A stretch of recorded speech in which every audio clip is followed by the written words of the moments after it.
Leiamos juntos nessa tardezinha, noite de sábado, o capítulo 14 do livro do profeta Zacarias. E depois dessa leitura, levantemos ao Senhor as nossas orações. Aleluia. Como Paulo disse, não andeis ansiosos de coisa alguma, antes sejam conhecidas diante de Deus as vossas orações pela súplica com ações de graças. E a paz de Deus, que excede todo entendimento, guardará vossos corações e vossos pensamentos, vossas mentes em Cristo Jesus. Todos juntos leiamos Zacarias capítulo 14.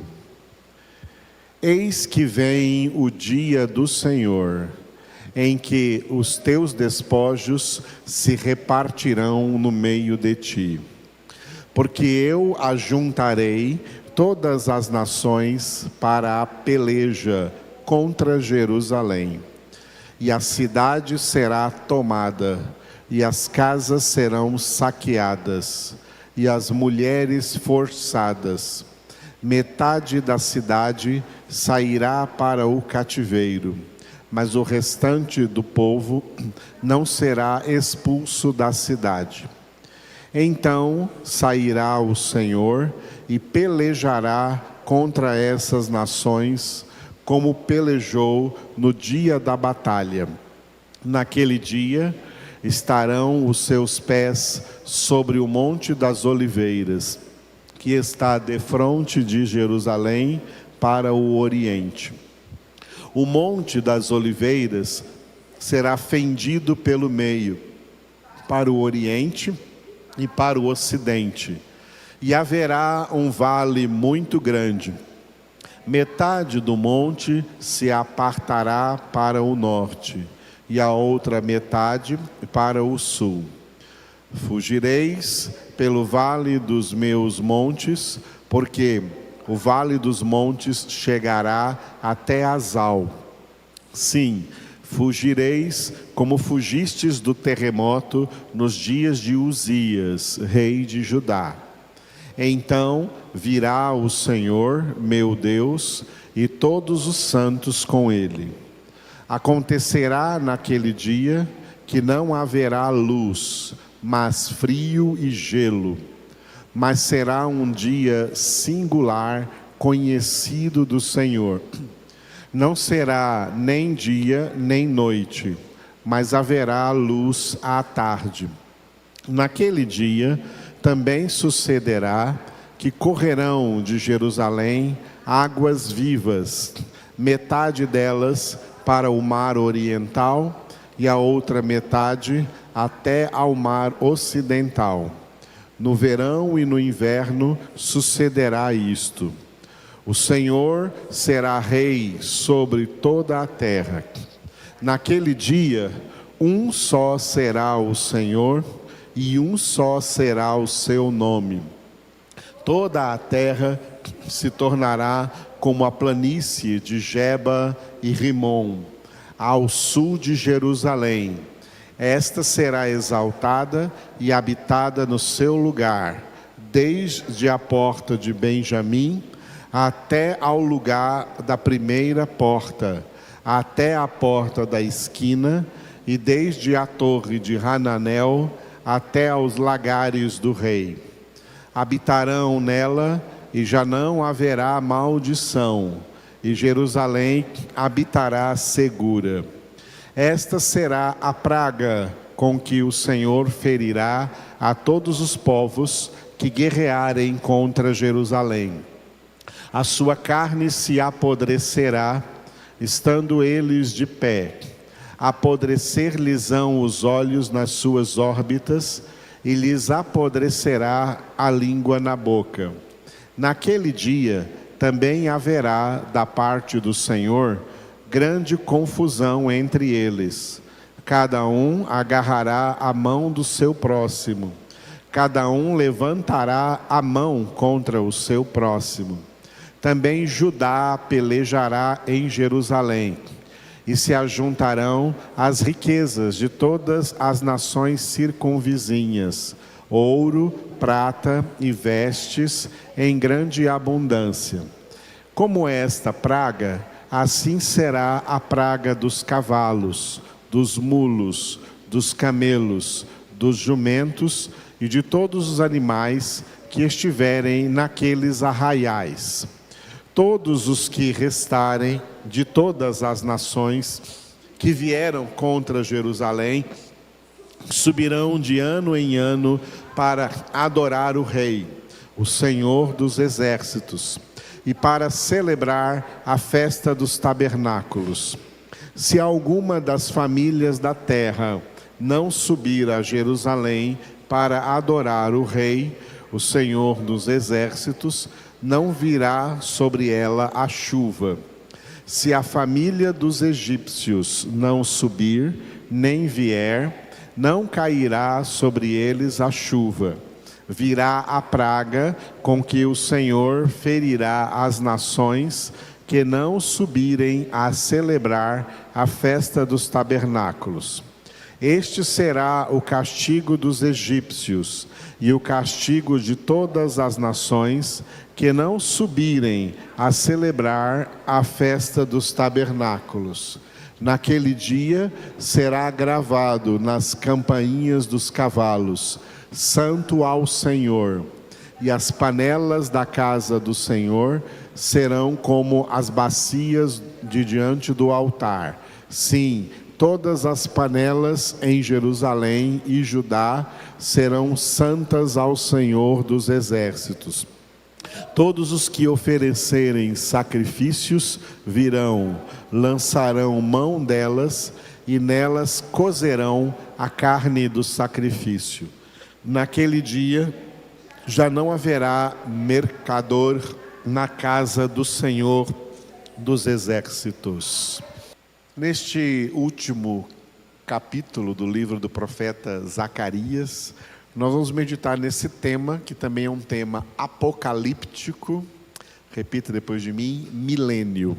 Pela graça de Deus, no sábado que vem, nós vamos começar capítulo por capítulo, como fizemos com Zacarias, vamos fazer com o Evangelho segundo Marcos. Amém? Então nós teremos aí, nesse início de semestre aqui de ano, 2 evangelhos importantes, O Evangelho de Marcos no sábado, segundo Marcos, só que Marcos vai ser mais rápido, porque vai ser um capítulo por sábado. E no domingo, começando domingo agora, começando amanhã nós vamos começar agora, não é capítulo por capítulo, não, é tema por tema, dentro do Evangelho do Senhor Jesus Cristo, segundo Lucas. Porque nós terminamos o livro dos Atos dos Apóstolos, que foi escrito por Lucas, Então, vamos pegar esse que foi o primeiro livro escrito por Lucas, e que é Evangelho do Senhor Jesus. Então, nós vamos ver tanto em Marcos como em Lucas, Vamos estar passando aí os ensinamentos que saíram diretamente da boca de Jesus. Amém? Lembrando que Jesus disse, Jesus disse em várias passagens, uma delas foi João capítulo 7, ele disse assim, o meu ensinamento não é meu, é do Pai que me enviou. E em João 15 ele disse, eu chamei vocês de amigos, porque eu vos dei a conhecer tudo quanto eu ouvi do meu Pai. É importante a gente entender que quando Jesus estava aqui na terra, ele não inventou nenhuma doutrina, ele só transmitiu o que o Pai mandou ele transmitir, ele só transmitiu o que ele recebeu do Pai. É de se admirar, que existe gente por aí que ousa inventar doutrinas. Jesus, que poderia inventar alguma doutrina aqui na terra, não inventou. Ele só transmitiu o que ele recebeu do Pai. E assim nós também estamos aqui para receber essa palavra e transmitir aos outros tudo aquilo que recebemos do Senhor aqui na palavra. Amados, é simplesmente e tão somente isso que nós fazemos aqui, nada mais. Aleluia! E nem precisamos fazer nada mais, só precisamos da Escritura, sola Escritura. Somente a palavra de Deus é a nossa regra de vida, de fé e de prática. Glória a Deus. Hoje nós vamos então aqui no capítulo, terminando o livro do profeta Zacarias, no capítulo 14, nos reportar a um tema lá do Apocalipse, que é o milênio, o reino milenar de Cristo, profetizado em toda a Sagrada Escritura, Antigo e Novo Testamento. Vamos ver aqui Zacarias, aqui no Antigo Testamento, sendo um instrumento de Deus para profetizar sobre o milênio. Vemos também aqui Isaías, Miqueias e tantos outros profetas, Daniel, profetizando sobre as coisas apocalípticas, as coisas reveladas no Apocalipse para o fim de todos os tempos. Então, não é somente o livro Apocalipse que traz as coisas do fim. Elas estão espalhadas aí por toda a Bíblia, as coisas referentes ao fim dos tempos. E uma dessas coisas é o milênio, o reino milenar de Cristo. Tudo o que a Bíblia traz de informação não é suficiente para a gente saber como isso acontecerá em riqueza de detalhes. Só saberemos como vai ser quando chegar. Então estaremos lá também com Cristo. Aleluia. Mas agora nós só sabemos que vai acontecer porque está profetizado na palavra. E tudo que Deus diz na palavra se cumpre cabalmente aqui na terra. Amém? Muito bem. Então diga de novo, milênio. Esse capítulo 14 de Zacarias que nós lemos, ele encerra a segunda parte. Nós vimos que este livro do profeta Zacarias está dividido em duas partes. A segunda parte dele, então, vai do capítulo 11, do versículo 4, até o final do capítulo 14, que lemos hoje no versículo 21. O título dessa parte é, diga, remanescente. Essa palavra remanescente é uma palavra que nos reporta aquilo que Jesus falou em Mateus 22:14, que muitos são chamados, porém poucos os escolhidos. A salvação é exclusiva para os poucos escolhidos, que são aqueles descritos por Paulo em Efésios capítulo 1, versículo 4.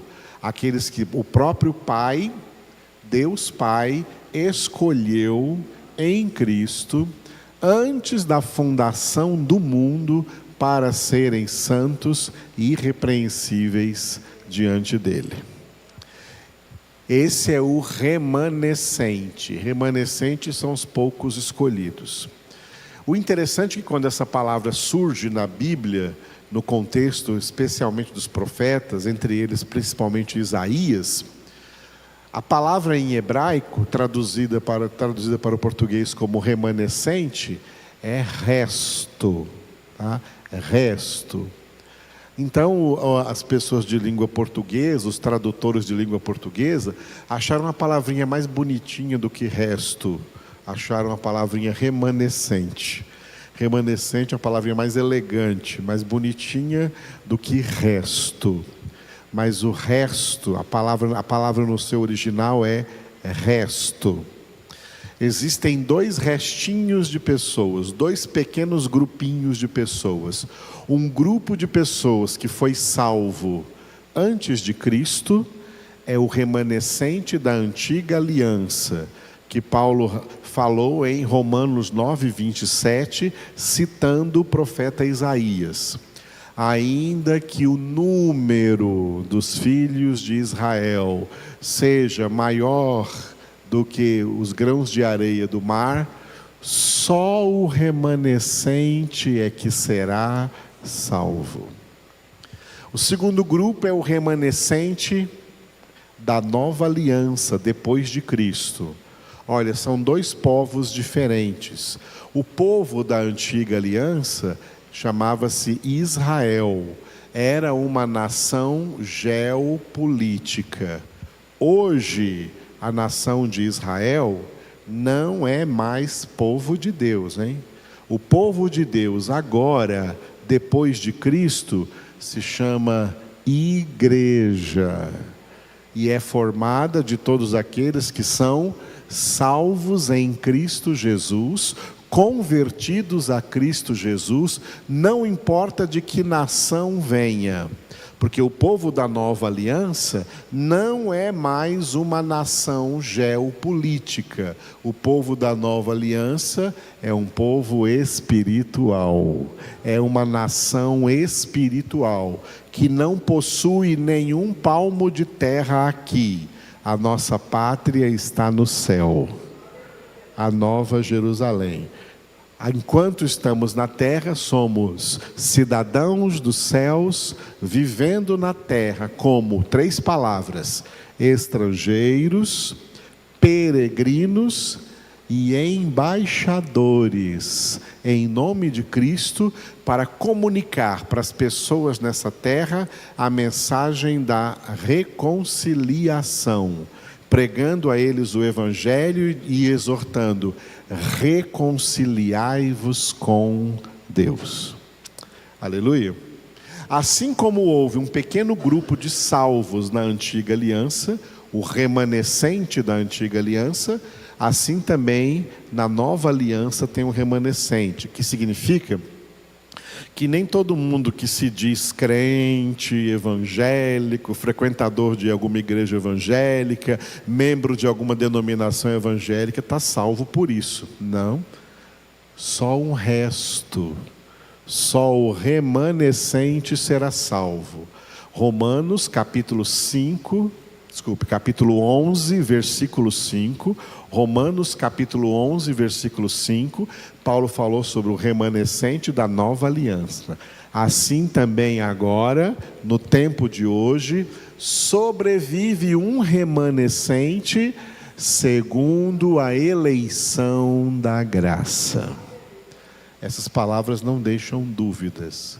No céu estarão apenas os poucos escolhidos de Deus, cujos nomes já foram escritos no livro da vida do Cordeiro antes da fundação do mundo.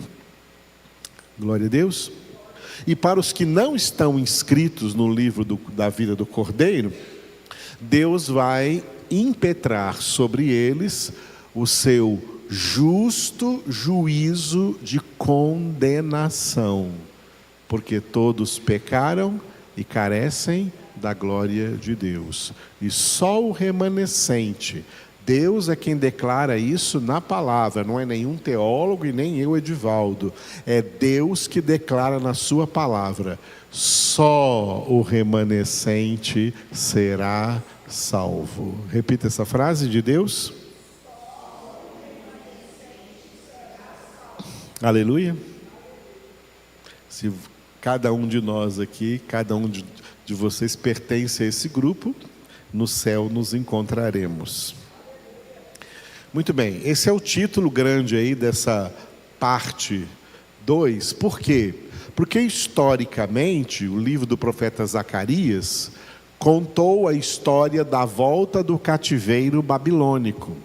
E Deus já sabia que, mesmo trazendo todo aquele povo da Babilônia de volta para Israel, a maioria não seria salva. Mas Deus faz isso em favor da maioria, porque dentro dessa maioria tem uma minoria que Ele está salvando, o remanescente fiel. Por causa dos seus poucos escolhidos, Deus acaba aqui nessa terra, beneficiando a todo mundo, mesmo os que não serão salvos. Por isso é que sobre todos, cada dia existem novas misericórdias. Muito bem, essa parte 2 está dividida em três pequenos blocos, que são esses aí, ó. Nós já passamos por eles. No capítulo 11, do 4 ao 17, diga graça e união. E nos capítulos 12 e 13, semana passada foi o capítulo 13, diga salvação. Olha, na obra da salvação, Deus traz para nós a vara da graça e a vara da união. Aleluia. A vara da graça nos santifica, a vara da união nos une ao Senhor e uns aos outros no Senhor, dentro da mesma obra de Deus, a obra da salvação. Agora o capítulo 14 forma o último bloco aí. Ele tem esse título, diga, juízo e glória. Juízo para os condenados, glória para o remanescente fiel. Amém? Esse é o significado dessas duas palavras aí no capítulo 14. Esse capítulo 14, cujo título é juízo e glória, está dividido assim, do versículo 1 ao 11, diga, restauração de Jerusalém. Essa restauração de Jerusalém aqui, da Jerusalém da terra, tem um aspecto histórico e um aspecto profético. O aspecto histórico é que Jerusalém foi restaurada depois do cativeiro babilônico. Na época da restauração, Jerusalém que havia sido destruída foi restaurada, foi reconstruída, ok? Agora vai acontecer uma restauração espiritual de Jerusalém durante o milênio, o reino milenar de Cristo, que nós vamos ver daqui a pouco. O que vai acontecer? A nova Jerusalém, lá do céu, vai descer e ficar voando, tá? Ficar sobre a Jerusalém da terra.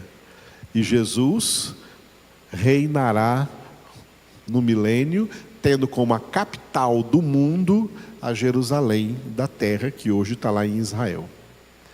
E lá em cima, quem de Jerusalém olhar para cima vai ver a nova Jerusalém. Os eleitos de Deus que terão até então sido salvos, morarão na nova Jerusalém com Jesus e serão enviados de lá para pregar o evangelho sobre os homens que estiverem vivendo na terra durante o milênio. Amém? E aqui nos versículos 12 a 21, diga, nações feridas. Deus vai ferir todas as nações da terra na guerra do Armagedon. Aqui nesse capítulo, além do milênio, está profetizada também a guerra do Armagedon, que será a última guerra no fim do milênio, no fim da grande tribulação antes do milênio, tá? No fim da grande tribulação, na guerra do Armagedon, Jesus virá do céu, como está escrito em Apocalipse capítulo 19, e com a espada que sai da sua boca, a sua palavra, ele ferirá todas as nações da terra. Mas essas feridas aqui são feridas mortais. A partir da guerra do Armagedon, todas as nações acabarão. O Brasil vai acabar, Estados Unidos vai acabar, Portugal vai acabar, Espanha vai acabar, todas as nações da terra acabarão. E Jesus vai começar um governo único mundial chamado milênio, reino milenar de Cristo. Tudo isso foi escrito na palavra porque os filhos de Deus têm que saber dessas coisas. Não tem que ter dúvidas dessas coisas. Tem que saber dessas coisas. E como você sabe, meditando em toda a palavra de Deus de dia e de noite, você chegará, a palavra te conduzirá a este conhecimento. Nem precisa de nenhum outro livro, de nenhuma outra enciclopédia. Basta Bíblia. Se você conhecer Bíblia, vai conhecer tudo isso. Amém? O versículo que o Espírito de Deus nos deu para essa noite é o versículo 9. O Senhor será rei sobre toda a terra.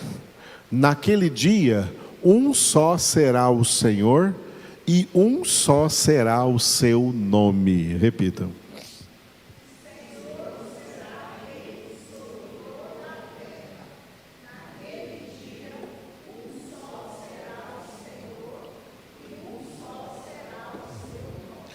Muito bem. Primeira frase aí, o Senhor será rei sobre toda a terra, se refere ao reino milenar de Cristo.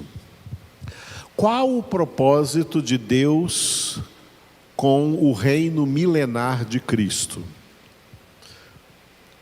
Um dos propósitos é a consumação do século, o fim do mundo. O mundo vai terminar dentro de um período que Deus já estabeleceu de 1007 anos. Começando pelos 7 anos da grande tribulação e depois os 1000 anos, o milênio significa 1000 anos do reinado de Jesus Cristo sobre toda a terra, cumprindo essa palavra aqui, o Senhor será rei sobre toda a terra. Acabou o milênio, aí vai se cumprir o que Jesus disse, passará o céu e a terra. O céu é esse universo, com todas as suas galáxias, com todos os seus planetas, inclusive a terra. Tudo isso vai passar, e a única coisa que vai existir é a nova Jerusalém, onde os salvos morarão com Deus, e o lago de fogo e de enxofre, onde os condenados serão eternamente castigados com Satanás e os seus demônios. Serão as únicas duas realidades por toda a eternidade. Não vai existir mais galáxias, não vai existir mais universo, não vai existir mais sol, lua, planetas, astros, estrelas, não. Só vai existir essas duas realidades. A nova Jerusalém para os salvos, o lago de fogo e de enxofre para os condenados. Só isso vai existir depois do milênio, para o resto da eternidade. Por toda a eternidade. Bem compreendido?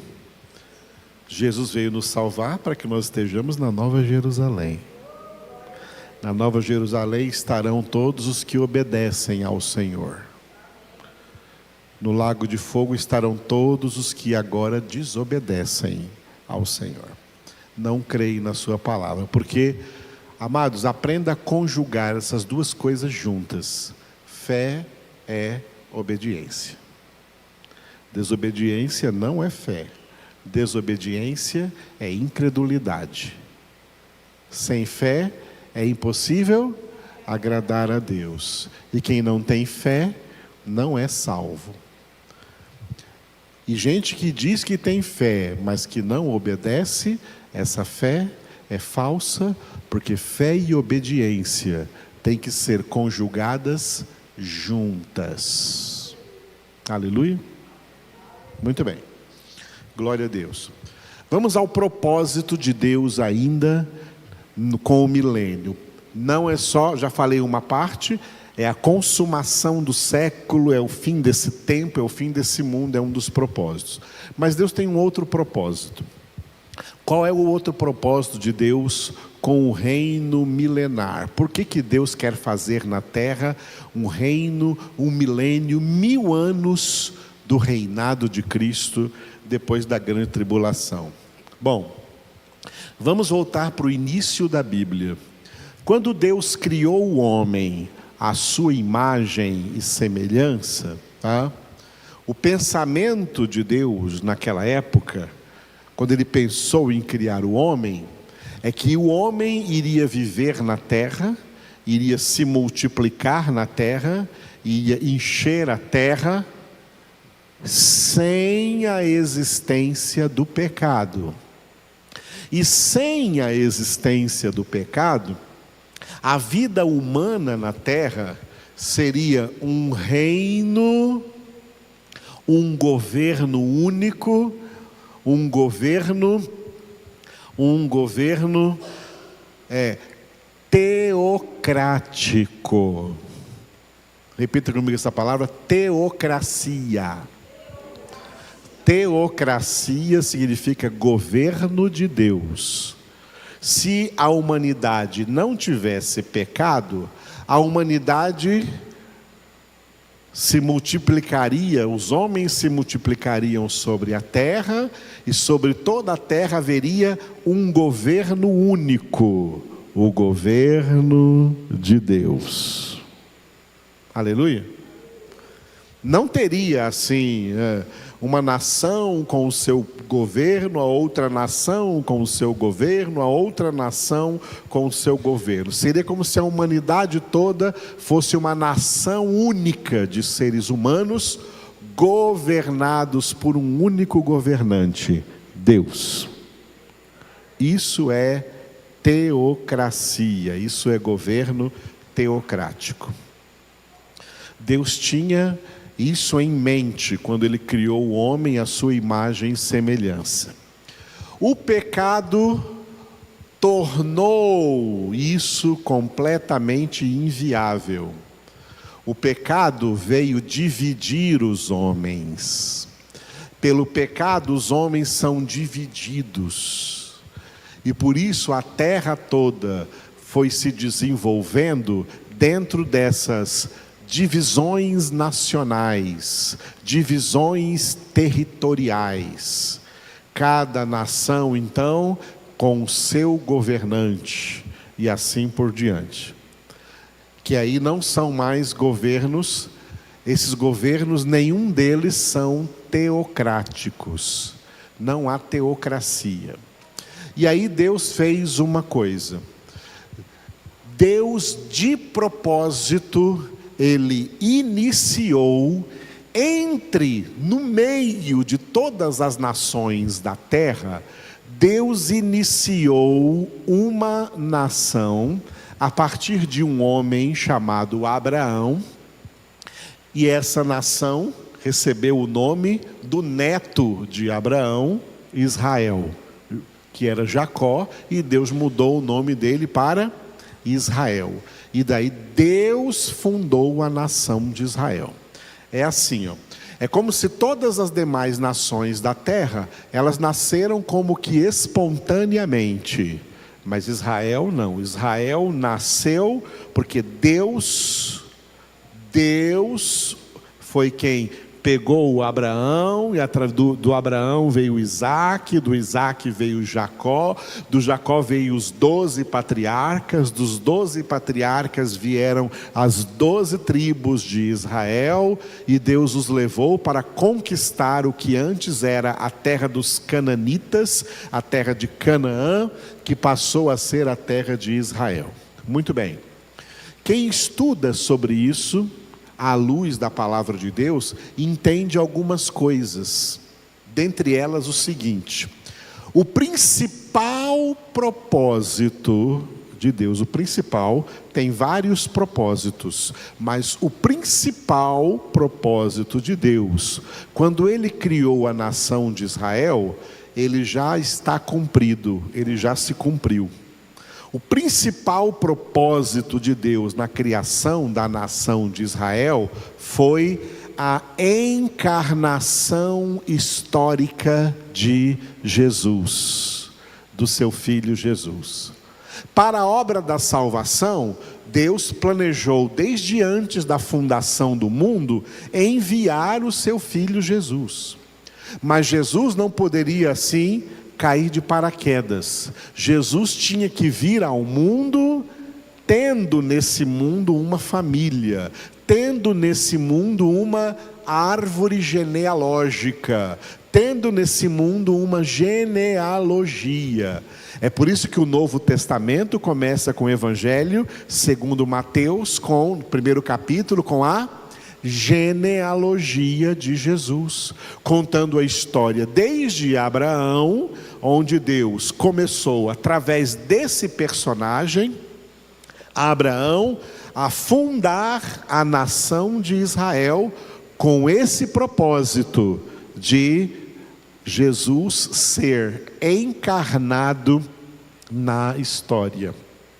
De tal forma que quando Jesus foi concebido por obra do Espírito Santo no ventre da Virgem Maria, ele era um homem que vem de uma linhagem histórica milenar na terra, desde Abraão até chegar no casal Maria e José, ambos descendentes de Judá, descendentes de Israel, descendentes de Isaac, descendentes de Abraão, e aí Jesus nasceu. Esse propósito principal que Deus tinha com a nação de Israel, ele se cumpriu. Por isso Jesus nasceu. Aleluia? Por isso Jesus nasceu.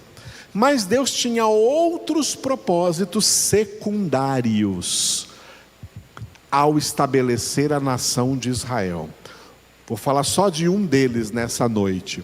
Um dos propósitos secundários que Deus tinha com a nação de Israel é provar, através da sua palavra, que nenhuma nação da terra consegue ser uma nação teocrática. Nenhuma nação da terra consegue ter uma teocracia. Nenhuma nação da terra consegue ser uma teocracia. Teocracia é governo de Deus.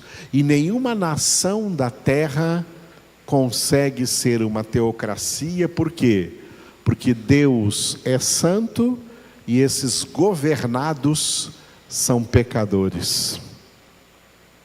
E as duas coisas não combinam. As duas coisas não combinam. Aí Deus, para dar essa lição para nós, dentro da palavra, Ele começou aí a nação de Israel e estabeleceu, depois da conquista, lá no livro de Josué, estabeleceu a nação de Israel como uma nação teocrática. Como é que funciona uma teocracia? Essa nação, que é uma teocracia, ela não tem rei, ela não tem governante, ela não tem presidente, porque o seu rei, o seu governante, o seu presidente é Deus. Quem reina, quem governa, quem preside é Deus. Ok? Aí o que Deus faz numa nação teocrática? Como Deus é invisível, Ele se torna então um governante invisível. Ele escolhe um representante visível. O representante visível, um homem que é o representante visível nessa teocracia, é um juiz. Quando Deus começou a nação de Israel como uma teocracia, Ele, Deus, é o rei, Ele, Deus, é o governante, Ele, Deus, é o presidente, e na terra, diante dos seus governados, Deus estabelece um juiz. O primeiro juiz foi Moisés. O segundo juiz foi Josué.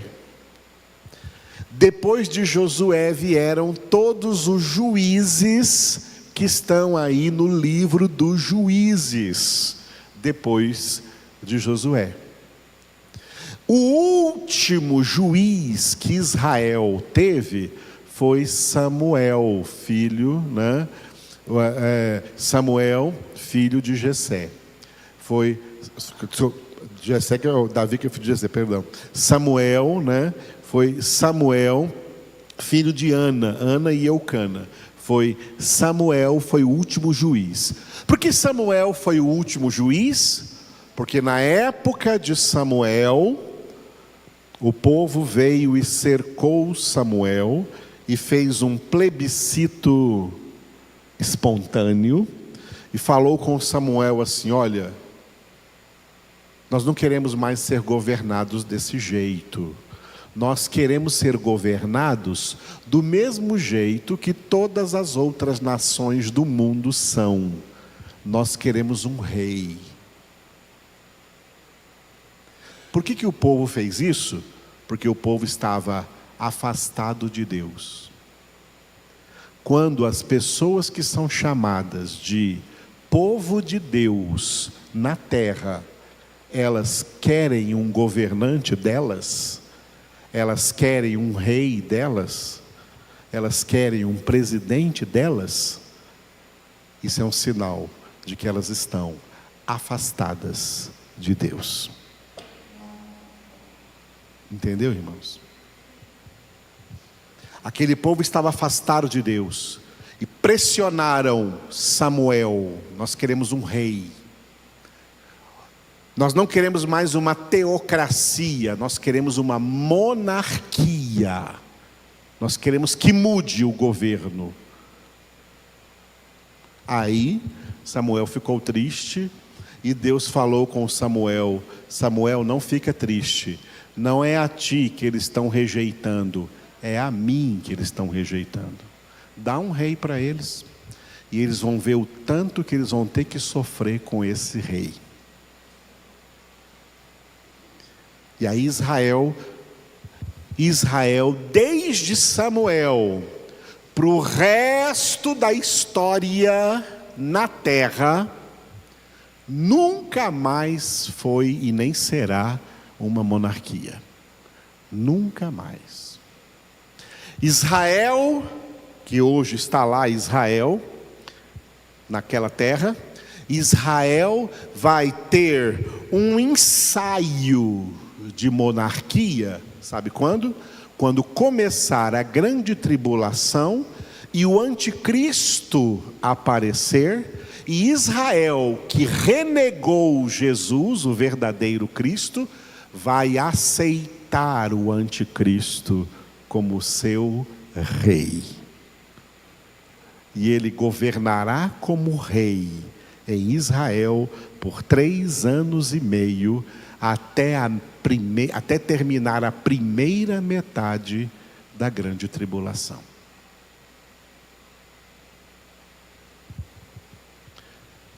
Um anticristo que eles vão aceitar como se fosse o Cristo que eles esperavam, já que o verdadeiro Cristo eles rejeitaram. Eles rejeitaram Jesus.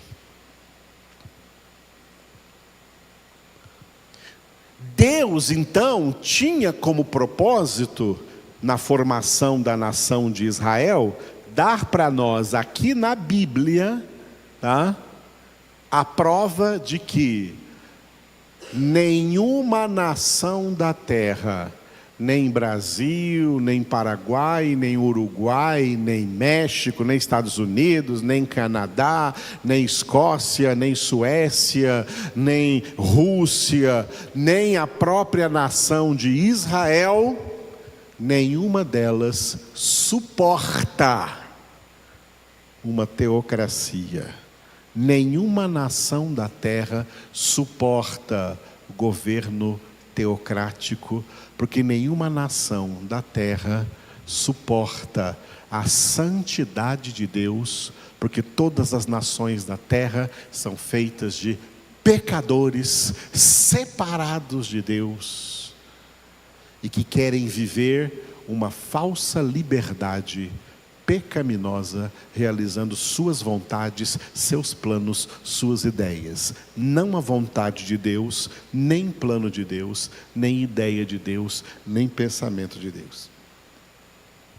É impossível e uma realidade utópica, uma utopia, planejar um governo teocrático na terra. Não adianta que não acontece isso. Não acontece isso. Se desse certo, teria dado certo com Israel, mas não deu. E Israel não apenas deixou de ser uma teocracia e passou a ser uma monarquia quando pediu um rei, mas mesmo antes de Samuel, olha quantas vezes esse povo se rebelou. Debaixo de Moisés, durante os 40 anos no deserto, todos os que saíram do Egito se rebelaram contra Deus, se rebelaram contra Moisés, se rebelaram contra Arão, e a ira de Deus se acendeu contra eles, e Deus disse: vocês vão morrer no deserto. Todos que saíram do Egito morreram no deserto, à exceção de 2 homens, Josué e Calebe. Só entraram no Egito os que durante aqueles 40 anos nasceram no deserto. Os que nasceram no Egito e atravessaram o Mar Vermelho e começaram a peregrinar pelo deserto rumo à terra de Canaã, Deus não deixou eles chegarem lá. Deus fez eles ficarem perdidos, dando voltas no deserto, durante 4 décadas, 40 anos, até que toda aquela geração morresse. Antes da nova geração entrar com Josué na terra de Canaã, Moisés falou para eles: olha, os pais de vocês morreram no deserto, porque eles foram rebeldes contra Deus. Vocês vão entrar com Josué, meu sucessor, aí na terra. Se vocês obedecerem a Deus, Deus vai prosperar vocês nessa terra. Mas se vocês desobedecerem a Deus, Deus vai exterminar vocês aí nessa terra. Muito bem, eles entraram na terra com Josué, Deus abençoou, eles conquistaram a terra, aquela nação deixou de ser Canaã e passou a se chamar Israel, e eles foram rebeldes contra Deus. Desobedeceram a Deus em todas as épocas dos juízes. E aí chegou na época de Samuel, aí veio a pior de todas as rebeldias. Nós não queremos mais um governo de Deus, nós queremos um rei governando sobre nós. Aí começou com um reino unido, um só rei para toda a nação. O primeiro foi Saul, que já foi um apóstata. O segundo foi Davi, que apesar de ter sido um homem chamado segundo o coração de Deus, ainda cometeu aquele pecado grave com Batseba e a morte do marido dela. O terceiro foi Salomão, que casou com não sei quantas mulheres e havia construído o templo e encheu o templo dos ídolos das suas mulheres. Aí Deus fez com que o reinado de Israel se rachasse no meio e começou um reino dividido. O norte se dividiu do sul. O norte ficou com o reino de Israel e o sul ficou com o reino de Judá. Aí a nação passou a ter 2 reis, um dominando no norte, outro dominando no sul. O norte já se encheu de rebeldia contra Deus, através dos ídolos que eles adoravam, dos demônios que eles adoravam, e Deus mandou a Assíria, uma outra nação, para destruir o reino do norte no cativeiro assírico. E 1 século depois, Deus mandou da Babilônia o rei Nabucodonosor para levar o reino do sul para ficar na Babilônia por 70 anos de cativeiro. E aí foi o fim. Os 2 cativeiros foi o fim da monarquia. A monarquia deles acabou. Nunca mais tiveram rei. Nunca mais tiveram rei. E aí voltaram voltaram da Babilônia, mas mesmo tendo voltado da Babilônia, voltaram não como uma nação livre, voltaram como colônias. Primeiro foi colônia da Pérsia, depois foi colônia da Grécia, depois foi colônia do Império Romano. Quando Jesus veio, quando Jesus nasceu, Israel era colônia do Império Romano por 200 anos. E quando Jesus veio, eles não gostaram dele. Sabe por que eles não receberam Jesus? E por isso está escrito: Jesus veio para o que era seu. Significa para a gente do seu sangue, para eles. E eles não o receberam. Sabe por que não receberam Jesus? Eles não receberam Jesus porque eles esperavam que o Messias, o Cristo, o ungido de Deus, fosse alguém que fosse libertá-los do poder do Império Romano e restaurar a sua monarquia, levantar a casa caída de Davi, voltar a ser uma monarquia. E Jesus chegou e disse para eles: olha, o meu reino não é deste mundo. Eu vim pregar para vocês o reino do meu Pai. Eu vim pregar para vocês o reino de Deus. E o reino de Deus não é aqui ou ali ou ali. Não é naquela nação, não é nessa nação, não é naquela nação. O reino de Deus é dentro de quem crê no Evangelho. O reino de Deus é dentro de quem crê no Evangelho. Aí os judeus disseram assim: não, esse Jesus é falso.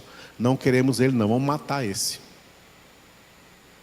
E aí entregaram Jesus para ser crucificado.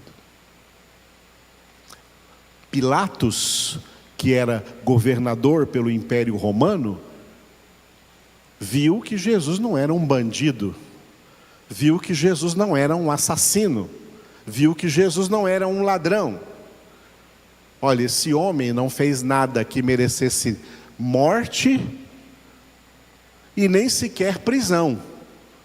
Ele não tem nada nem para merecer prisão, nem para ficar um dia na cadeia. Ele não fez nada para ficar nem um dia na cadeia, e principalmente não fez nada para ser penalizado com pena de morte. Aí os judeus, orientados pelos falsos pastores daquela época, pelos seus líderes religiosos, clamaram lá, multidão, clamando diante de Pilatos: caia sobre nós e sobre os nossos filhos o seu sangue. Pilatos falou: então tá bom, vai cair sobre vocês, porque eu vou lavar minhas mãos.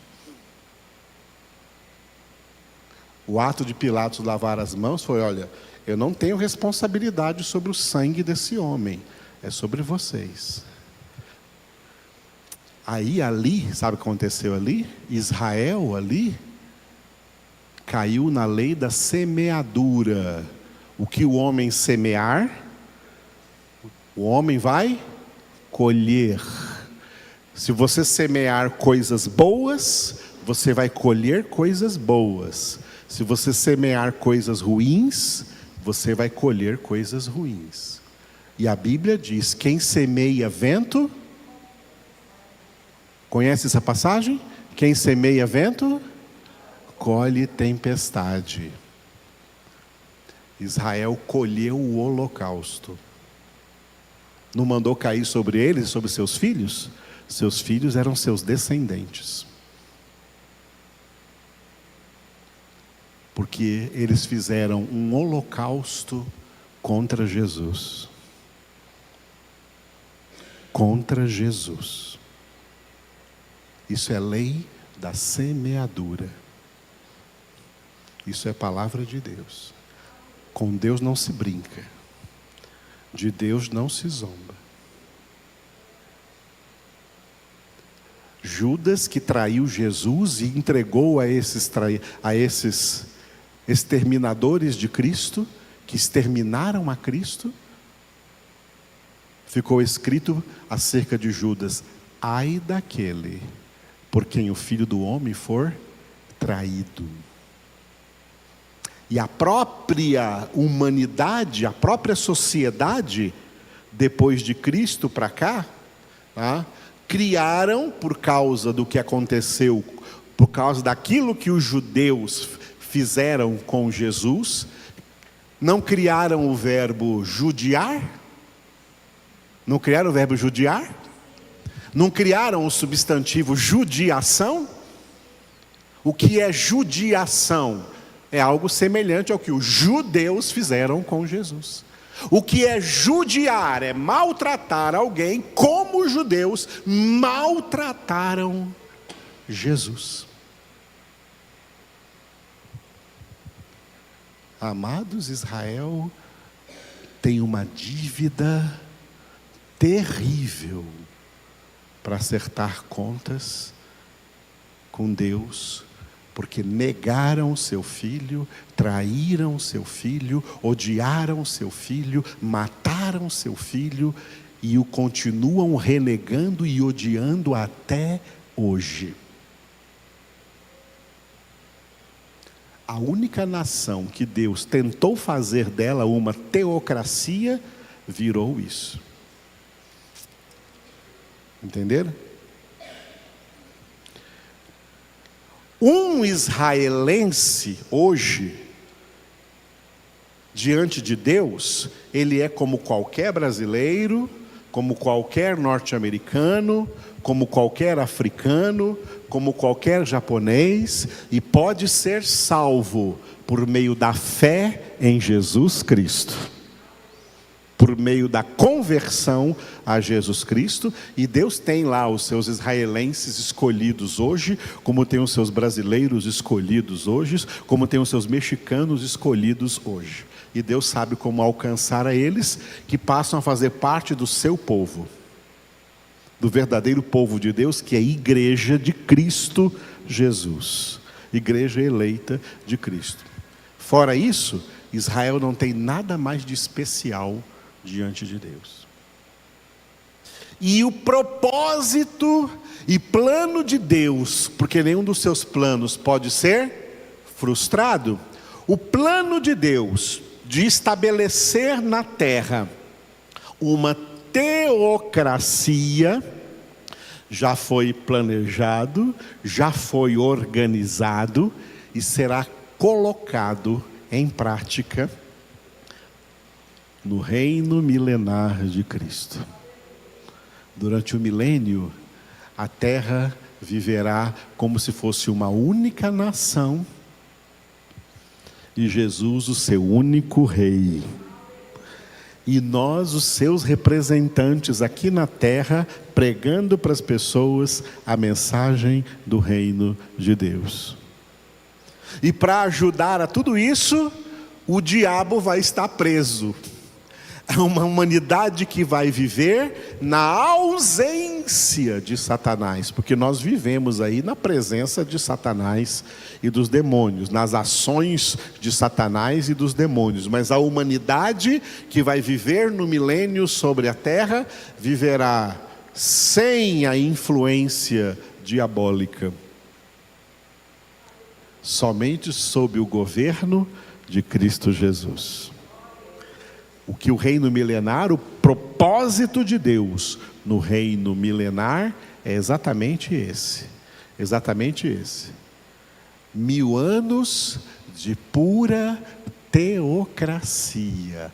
Governo de Deus sobre todos. Aí o que vai acontecer? A Bíblia fala algumas coisas. Ninguém vai mais guerrear. Ninguém vai ter armas.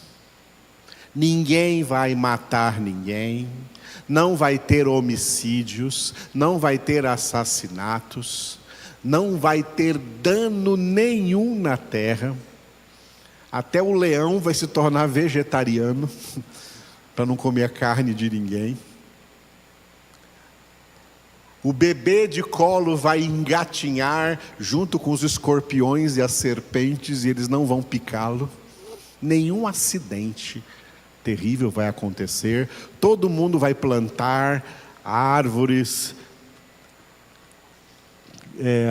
vegetais, cereais, todos vão se alimentar, não vai ter fome, não vai ter sede, será uma época de prosperidade justa na terra, para todas as pessoas igualmente, porque uma teocracia, ela é equitativa, ela tem equidade, todos têm o suficiente, e ninguém vai ter mais do que os outros, e ninguém vai ter menos do que os outros, todos terão os mesmos recursos, porque é assim que Deus governa. Deus vai mostrar como que seria uma nação governada por Ele, no reino milenar de Cristo. Porque essa realidade que vivemos agora, isso, amados, graças ao nosso Deus, vai acabar.